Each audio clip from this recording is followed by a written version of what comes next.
Hello friends, welcome to our YouTube channel ABSM John. आज हम लोग समझेंगे। कुछ फ्रेंड्स हमको बोल रहे थे कि आप कोरोना वायरस पर एक वीडियो बनाएं, कैसे वो हमारे शरीर में फैलता है। हम लोग समझेंगे how corona virus separates in our body. Okay, और इसमें हम लोग समझेंगे इस वीडियो में कि कोरोना वायरस हमारे शरीर के अंदर एंटर कैसे करता है, एंटर करने के बाद वो अपनी जनसंख्या कैसे बढ़ाता है, उसके बाद ये जो कोरोना वायरस है किस तरह से हमारे इम्यून सिस्टम किस तरह से कोरोना वायरस के साथ जंग छेड़ता है, किस तरह से युद्ध करता है, किस तरह से फाइट करता है, और जो वैक्सीन लगता है, वैक्सीन लगने के बाद हमें फीवर क्यों आता है, ये सब आज हम लोग इस वीडियो में समझेंगे। ओके, देखिए, सबसे फर्स्ट क्या होता है, हम लोग जब सांस लेते हैं तो सांस ग्रसनी के द्वारा सांस नली से हमारे फेफड़े में जाता है। फेफड़े में जाने के बाद क्या होता है, सांस के साथ ही यानी कि ऑक्सीजन के साथ वो जो कोरोना है वो हमारे लंग्स में आता है। सबसे पहले वो हमारे गले में आता है, गले में 3 दिन रहता है, 3 दिन से ऐसे 2-3 दिन रहता है, उसके बाद वो लंग्स में आ पाता है। कहीं और से वो एंटर नहीं कर सकता, हमारे बॉडी में वो लंग्स में ही आता है। इसीलिए देखिए, हम लंग्स का फिगर बना रहे हैं। सॉरी फॉर बायो स्टूडेंट्स अगर उन्हें मेरा फिगर पसंद ना आया हो, बट मैं बस समझाने के लिए आपको बता रही हूँ। ये हमारा लंग्स है, और लंग्स की जो ये हमारे फेफड़ा है, ठीक है। तो इसकी जो सेल्स होती है वो बहुत ज़्यादा सेंसिटिव होती है, और इसी वजह से, सेंसिटिव होने की वजह से इसमें कोरोना वायरस एंटर कर जाता है। अब देखिए, कोरोना वायरस होता कैसे है।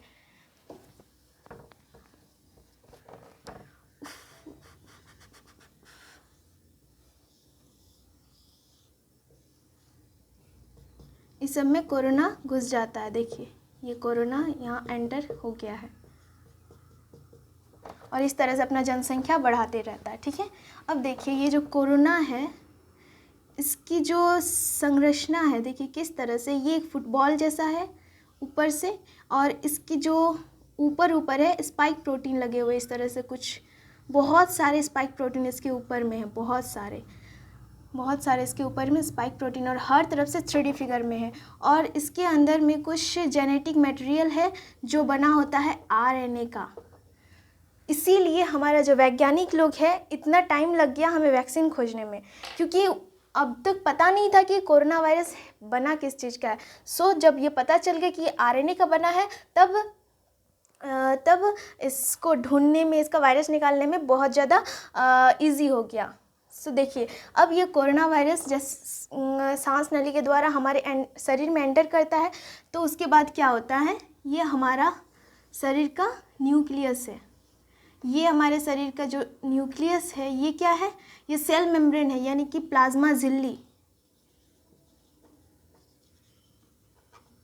एक सेकेंड, वीडियो देख लेते हैं, आपको समझ में आ रहा होगा कि हम क्या बोलना चाहते हैं। ये सेल मेम्ब्रेन है। ओके,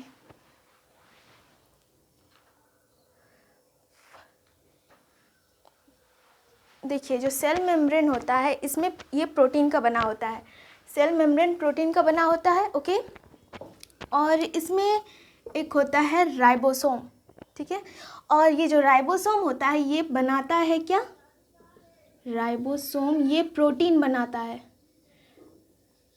ये प्रोटीन बनाता है। और ये प्रोटीन किस तरह से बनाता है, जैसे कि मान लीजिए कोई प्रिंट आउट का कोई मशीन या फिर जेरोक्स का मशीन, इस तरह कुछ मान लीजिए आप, वो क्या करता है, जेरोक्स का मशीन, आप किसी भी पेपर को रख दीजिए वो जेरोक्स कर देता है, या फिर प्रिंट आउट का मशीन में प्रिंट आउट करने लगता है, आप किसी भी पेपर को रखिए। तो इसी तरह हमारा राइबोसोम प्रोटीन का प्रिंट आउट निकालता है, ठीक है, हमारे बॉडी में। और इसमें देखिए, इसमें हमारे शरीर का इस तरह से रिसेप्टर लगे होते हैं, ठीक है, हर जगह होते हैं, इस तरह से रिसेप्टर लगे होते हैं। ये रिसेप्टर क्या करते हैं कि जब हम कोई दवाई लेते हैं, कोई मेडिसिन लेते हैं, तो ये जो सेल मेम्ब्रेन है इसमें सिर्फ कुछ खास तत्व जैसे विटामिन, प्रोटीन, मिनरल्स, यही सब को ये अपने अंदर प्रवेश करा सकता है। जब हम दवाई के रूप में किसी चीज़ को लेते हैं तो वो रिसेप्टर के द्वारा ही हमारे बॉडी के अंदर एंटर करता है, ओके। तो ये हमारा सेल मेम्ब्रेन हो गया और ये रिसेप्टर हो गया। अब जब कोरोना आता है तो क्या करता है, देखिए कोरोना कहीं से एंटर नहीं करता है, वो रिसेप्टर के थ्रू हमारे बॉडी में एंटर करता है। ये जो आप देख रहे हैं इस तरह का ये नुकीला पार्ट इसके अंदर में जाता है, यहाँ पे जाके चिपक जाता है, कोरोना यहाँ पे जा कर के चिपक जाता है और ये रिसेप्टर इसको खींच लेता है। तो रिसेप्टर को पता नहीं होता है कि वो क्या है, यानी कि ये बुरा है या अच्छा है, इसको अंदर घुसा देता है। अब जैसे ही अंदर घुसा देता है तो राइबोसोम के पास ये कोरोना चला जाता है। अब राइबोसोम के जगह पर जो प्रोटीन बना रहा होता है हमारे शरीर में, अब तक राइबोसोम प्रोटीन बना रहा था, अब ये क्या करता है, कोरोना यहाँ चला जाता है और अपना फोटोकॉपी बनाने लगता है अपना ही। देखिए हमारा ही शरीर, हमारा ही राइबोसोम, हमारा फेफड़ा कोरोना बनाने में लग गया। अब कोरोना बन रहा है। अब ये इतना स्पीड, इतना ज़्यादा बनने लगता है, बहुत ज़्यादा जब हमारे शरीर में फैल जाता है तो क्या होता है, देखिए जब कोरोना हमारे शरीर में बहुत ज़्यादा फैल जाता है, जब वो बहुत ज़्यादा बाहर हो जाता है कंट्रोल से, तब हमारा इम्यून सिस्टम क्या कहता है, ये न्यूक्लियस था, तब हमारा, मान लीजिए ये हमारा इम्यून सिस्टम है, ओके, ये हमारे बॉडी का इम्यून सिस्टम है। ये वायरस बैक्टीरिया से लड़ता है और हमें सुरक्षा देता है, किसी भी वायरस से लड़ने में हमारी मदद करता है, ठीक है। ये एक तरह से आप मान लीजिए हनुमान जी की तरह है। किस तरह से, देखिए जिस तरह हनुमान जी फाइट करते थे राक्षसों के साथ, दानवों के साथ, तो उसी तरह ये जो हमारा इम्यून सिस्टम है बिल्कुल उसी तरह फाइट करता है, हर तरह का वायरस हो, बैक्टीरिया हो, हर चीज़ से। ये तभी फाइट कर सकता है जब ये स्ट्रांग होगा, मजबूत होगा। अब देखिए हमारे जो सैनिक लोग हैं, आप DRDO या फिर किसी भी तरह का सैनिक को देखिए, पुलिसकर्मी या फिर किसी भी तरह को सैनिक को देख लीजिए, जो भी है वो क्या करते हैं, वो स्ट्रांग है, तभी तो उनका जो इम्यून सिस्टम है वो बहुत ज़्यादा स्ट्रांग है, इसीलिए तो वो लड़ पाते हैं, युद्ध कर पाते हैं। तो इसी वजह से तो अभी हम लोग कोरोना पे आ जाते हैं। तो ये हमारा इम्यून सिस्टम है, ये क्या करता है, जब बहुत ज़्यादा कोरोना फैलने लगता है हमारे शरीर में, ठीक है, ये कोरोना है, बहुत ज़्यादा कोरोना फैलने लगता है तो ये क्या करता है, इसको मारने काटने लगता है, पूरा मार काट चल रहा होता है शरीर के अंदर, ये सब प्रोसेस चल रहा है और हम लोग को पता नहीं चल रहा है। हम लोग इस तरह से वर्क कर रहे हैं, काम कर रहे हैं, टहल रहे हैं, खेल रहे हैं, कूद रहे हैं, जो जो काम कर रहा है, लेकिन शरीर के अंदर ये सब प्रोसेस चल रहा होता है। अब जब इतना मार काट, मतलब इतना सारा प्रोसेस चलेगा शरीर के अंदर, तो हमें फीवर आने लगता है, टेम्परेचर हाई होने लगता है। अब देखिए टेम्परेचर हाई होना भी एक अच्छा बात है। टेम्परेचर के हाई होने से क्या होता है कि आपके बॉडी में जो कुछ बैक्टीरिया, मटेरियल, कुछ जो हानिकारक पदार्थ होते हैं, हानिकारक जीवाणु होते हैं, कुछ ऐसे वायरस होते हैं जो छोटे छोटे वायरस, वो टेम्परेचर के हाई होने से ख़त्म हो जाती है, नष्ट हो जाते हैं। बट कोरोना ख़त्म नहीं होता यहाँ पे।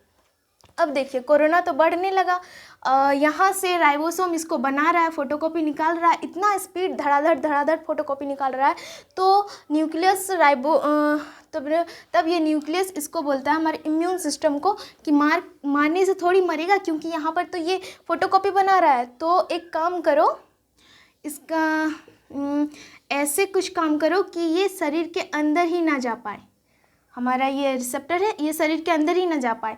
तो इम्यून सिस्टम बोलता है कि इसको, तब हमारा रिसेप्टर को ही ख़त्म कर देते हैं, काट देते हैं।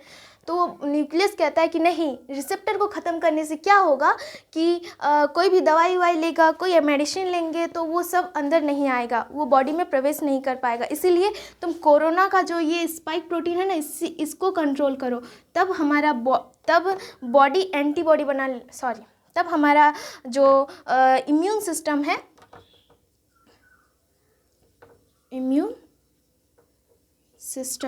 तब हमारा जो इम्यून सिस्टम है वो एंटीबॉडी बनाने लगता है। यहाँ से ये एंटीबॉडी बनाता है,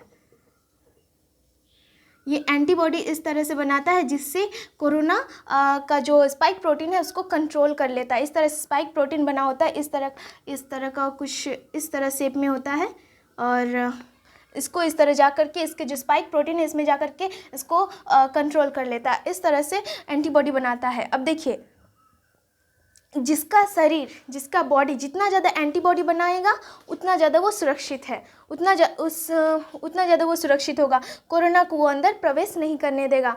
लेकिन अगर आपका बॉडी एंटीबॉडी नहीं बना पा रहा है तो आप फीवर हो जाइएगा, या फिर हो सकता है कि कुछ दिनों में आपकी डेथ भी हो जाए। कोरोना एक ऐसा वायरस है कि आपको डेथ भी करा दे रहा है। बट देखिए, स्पाइक प्रोटीन बहुत ज़्यादा है। कोरोना के अंदर जो स्पाइक प्रोटीन है इतना ज़्यादा मात्रा में है कि इसके लिए हमें बहुत ज़्यादा एंटीबॉडी बनाना पड़ेगा, तभी तो इसके सारे स्पाइक प्रोटीन में कंट्रोल किया जा सकता है। नहीं तो यहाँ से ये एंटर कर सकता है, यहाँ से ये एंटर कर सकता है, क्योंकि हर जगह तो हमारे रिसेप्टर लगे हुए रहते हैं। ये किसी भी जगह जाकर टच हो जाएगा, जहाँ ना सट्टा उसको खींच लेगा। इसलिए बहुत ज़्यादा मात्रा में हमें एंटीबॉडी बनाना पड़ता है। इस बहुत ज़्यादा मात्रा में जब हम एंटीबॉडी बनाते हैं तो क्या होता है, हेलो फ्रेंड्स, जब बहुत ज़्यादा एंटीबॉडी बनाने लगता है तब वो कोरोना से राहत, मतलब कोरोना से सुरक्षित है। अगर एंटीबॉडी नहीं बना पाया ज़्यादा मात्रा में तो फिर वो फीवर हो जाता है, फीवर उसका हो जाता है। तो अब आप समझ गए कि कोरोना किस तरह से हमारे बॉडी में एंटर करता है। एंटर करने के बाद हमारा इम्यून सिस्टम किस तरह से वर्क करता है, किस तरह से कोरोना के साथ फाइट करता है, ये आप समझ गए। अब हम लोग देखेंगे कि वैक्सीन लगने के बाद क्या होता है। वैक्सीन लगने के बाद क्या होता है देखते हैं। ये जो कोरोना है, देखिए ये जो कोरोना है, हम आपको पहले ही बताया कि ये एक आरएनए वायरस है। और ये आरएनए वायरस हमारे जो साइंटिस्ट लोग हैं, साइंटिस्ट इसका फोटोकॉपी करके आरएनए का डुप्लीकेट जैसा आरएनए का डुप्लीकेट कर लिया, यानी कि इसका आरएनए का फोटोकॉपी यानी कि नकल कर लिया, और इसको हमारे शरीर में इंजेक्शन के थ्रू हमारे बॉडी में प्रवेश करा दिया गया। अब ये इंजेक्शन के थ्रू प्रवेश हो गया। अब हमारे शरीर में कोरोना बनने लगेगा, बहुत ज़्यादा मात्रा में कोरोना होने लगेगा। लेकिन ये जो हमारे शरीर में एंटर हुआ, ये जो इंजेक्शन के थ्रू हुआ, ये तो लैब द्वारा बनाया गया कोरोना है, लैब द्वारा बनाया गया आरएनए से बनाया गया है। तो ये नकली कोरोना है। और ये नकली कोरोना जब इस तरह से बहुत ज़्यादा फैलने लगता है तो हमारा इम्यून सिस्टम उसके साथ फाइट करने लगता है। ठीक है, इस तरह से हमारा इम्यून सिस्टम इसके साथ फाइट करने लगता है। और क्या होता है कि ये जो इंजेक्शन जब दिया गया था वैक्सीन के थ्रू, जब वैक्सीन दिया गया था तो क्या होता है, उस टाइम कुछ केमिकल दवा के रूप में दिया जाता है जो हमारे इम्यून सिस्टम को बहुत ज़्यादा बढ़ा देता है। और बहुत ज़्यादा बढ़ाने के कारण हम इसके साथ फाइट कर सकते हैं, यानी कि हमारा एंटीबॉडी बहुत ज़्यादा बनेगा और कोरोना के साथ फाइट कर सकते हैं हम लोग। फिर क्या होता है, कोरोना, ये तो नकली कोरोना था, इन सबको मार के ख़त्म हो गया, मतलब मार दिया, एंटीबॉडी इतना ज़्यादा बन गया कि सारा कोरोना ख़त्म हो गया आपके शरीर में। अब नकली कोरोना है नहीं।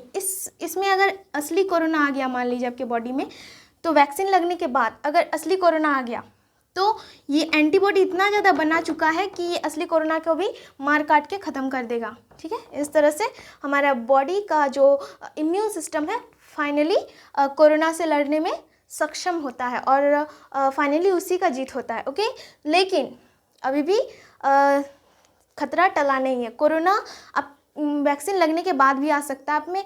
कोरोना अभी जो चल रहा है, कोरोना का सेकेंड वार चल रहा है, बट ये सेकेंड वार, थर्ड वार भी आ रहा है, कहीं कहीं तो थर्ड वार भी आ चुका है। सो आपको इसमें बहुत ज़्यादा अपने आप को सोशल डिस्टेंस मेंटेन करके चलना है, मास्क लगाना है और अपने आप को सेफ्टी रखना है, ताकि आप कोरोना से बच सकें। जितना ज़्यादा आप बचें उतना ज़्यादा आपके लिए अच्छा होगा।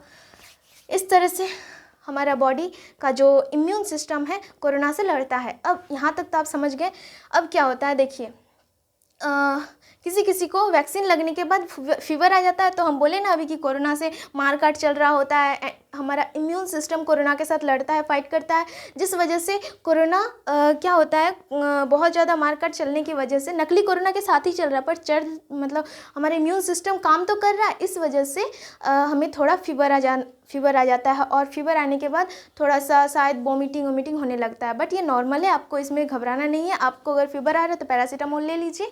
और देखिए, अगर आपको 1 से 5 दिन तक रेगुलर फीवर आ रहा है, 1 से 5 दिन तक रेगुलर फीवर आ रहा है, तो आपको देखना नहीं है, चेकिंग वेकिंग नहीं करना कि आपको कोरोना है कि नहीं, आपको सीटी टेस्ट कुछ नहीं कराना है। डायरेक्ट आपको एक टेक्सोना नाम का एक मेडिसिन आता है, वो ले लेना है। उससे क्या होता है कि आपका इम्यून सिस्टम बहुत ज़्यादा पावरफुल हो जाता है। और अभी का जो डॉक्टर्स लोग हैं वो भी यूज़ कर रहे हैं, 5-6 दिन के अंदर उनको वो डॉक्टर्स लोग पेशेंट को ये दवाई दे दे रहे हैं, ताकि जो उनका इम्यून सिस्टम है वर्क करे और कोरोना से लड़ने में सहायक हो। इस तरह से कोरोना हमारे बॉडी में एंटर करता है। आप समझ गए किस तरह से वो लड़ता है हमारे इम्यून सिस्टम कोरोना से। उसके बाद वैक्सीन लगने के बाद हमें फीवर क्यों आता है, इम्यून सिस्टम किस तरह से वर्क करता है। फाइनली जब कोरोना ख़त्म हो जाता है, आपके बॉडी में जब ख़त्म हो जाता है, तो आप में धीरे धीरे कोरोना एकदम ख़त्म हो जाएगा। तो फिर उस टाइम अगर फिर से भी आपके शरीर में घुस जाता है तो भी आपको प्रॉब्लम नहीं है, क्योंकि वैक्सीन लगने से पहले अगर कोरोना आ जाए तो थोड़ा प्रॉब्लम होगा, लेकिन वैक्सीन लगने के बाद अगर कोरोना आ जाए तो उसके लिए बिल्कुल भी घबराना नहीं है उसे। वो ज़्यादा दिन तक रुकेगा नहीं, वो एकदम ठीक हो जाएगा।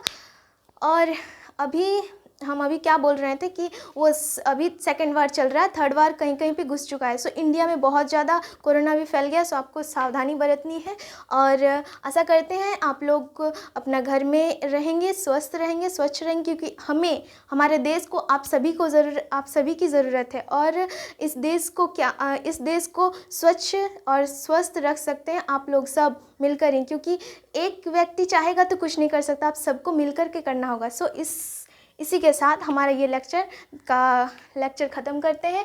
और जिस तरह से हमारा टॉपिक हम लोग का पढ़ाई में चल रहा था, बस उसी तरह सब चलेगा आगे। कोरोना इस तरह से आपको समझ में आ गया होगा, अगर नहीं समझ में आया तो कमेंट कर सकते हैं। So thanks for watching.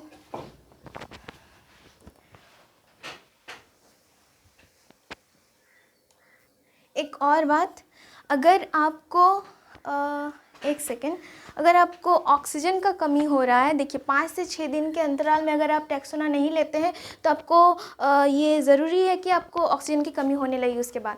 सो अगर आपको ऑक्सीजन का कमी होता है तो आप एक पोजीशन है सोने का, उसमें सोइए। ब्रोन पोजीशन आपको शायद पता होगा कि ब्रोन पोजीशन से सोने से क्या होता है, छाती के ऊपर बल लगता है। किस तरह से, देखिए किधर गया मार्क।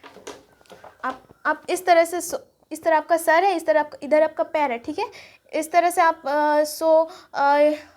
इधर आपका मतलब चेहराट हो है, तो आप आगे की तरफ पेट दबा करके, हाँ, जिसको हम लोग बोलते हैं पेट दबा करके सोइए। इससे क्या होता है, आपकी छाती में बल लगता है और आपका ऑक्सीजन लेवल हाई हो जाता है। अगर आप ऑक्सीजन लेवल चेक करना चाहते हैं तो घर पर ही अपना ऑक्सीमीटर मंगा लें, ऑक्सीमीटर से चेक करें, क्योंकि अभी हॉस्पिटल में बिल्कुल भी जगह नहीं है। हॉस्पिटल में इतना भी जगह नहीं कि आप चेक कराएं।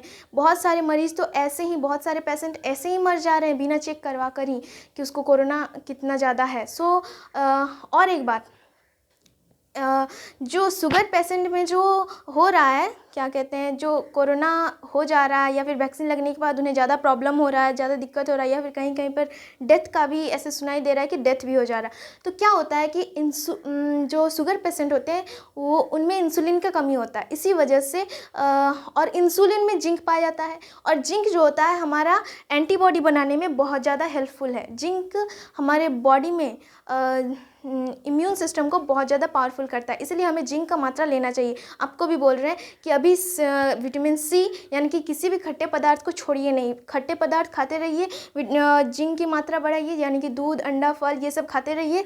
और अभी घर पर ही रहें, स्वच्छ रहें, स्वस्थ रहें, क्योंकि इतना ज़्यादा कोरोना हो गया है कि पूरे देश में अभी बहुत ज़्यादा टेंशन का वातावरण चल रहा है। सो इसीलिए आपको घर पर रहकर अपना इलाज खुद से करना है। अगर आपको हो भी गया है तो आप खुद से ही ये सब ज़्यादा बढ़ाएं, अपना इम्यून सिस्टम को बढ़ाएं और घर से ही दवाई मंगाएं, और इस तरह से आप अपना देखभाल कर सकते हैं।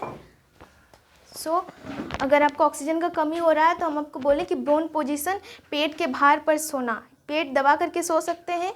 ऑक्सीजन लेवल अगर 90 है आपका तो आधा घंटा में 95 हो जाता है।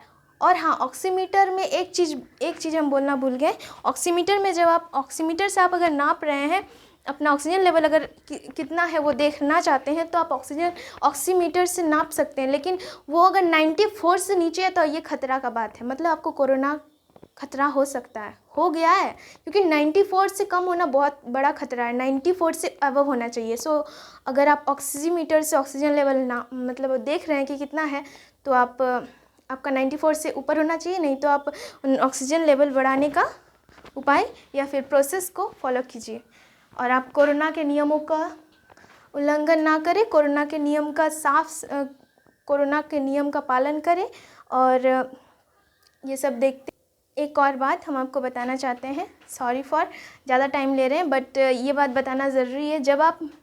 जब आप वैक्सीन लेने जा रहे हैं या फिर कोरोना का चेकअप कराने जा रहे हैं, तो क्या हो रहा है कि आपके मुंह से सलाइवा लिया जा रहा है या नाक से या मुंह से सलाइवा लिया जा रहा है। उस सलाइवा में क्या होता है, आरएनए होता है, और उस आरएनए को जोड़ करके हम लोग डीएनए बनाते हैं। देखिए, डीएनए कुछ इस तरह से होता है, डीएनए का फिगर इस तरह से होता है, इस तरह से हमारे, ठीक है। और आरएनए जो होता है वो एक हेलिक्स होता है, 1 हेलिक्स होता है।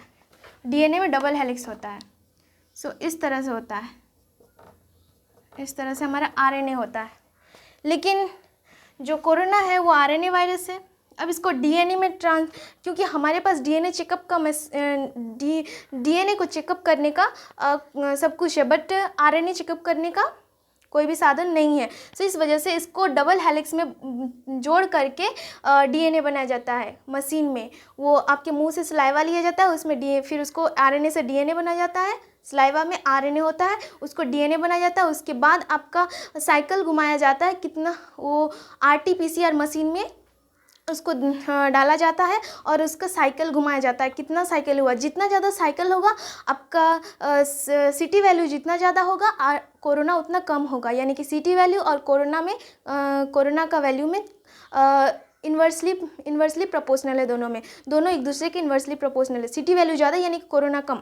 लेकिन सीटी वैल्यू के ज़्यादा होने या ना होने से कोई फ़र्क नहीं पड़ता, क्योंकि आप एक बात समझ सकते हैं, जब आप चेकअप करा रहे हैं सिर्फ उसी वक्त का कोरोना आपको, उसी वक्त जो आपका कोरोना का संख्या वो बताता है। लेकिन कोरोना अपनी जनसंख्या बढ़ाने में स्वतंत्र है, वो इंडिपेंडेंट है अपनी संख्या बढ़ाने में।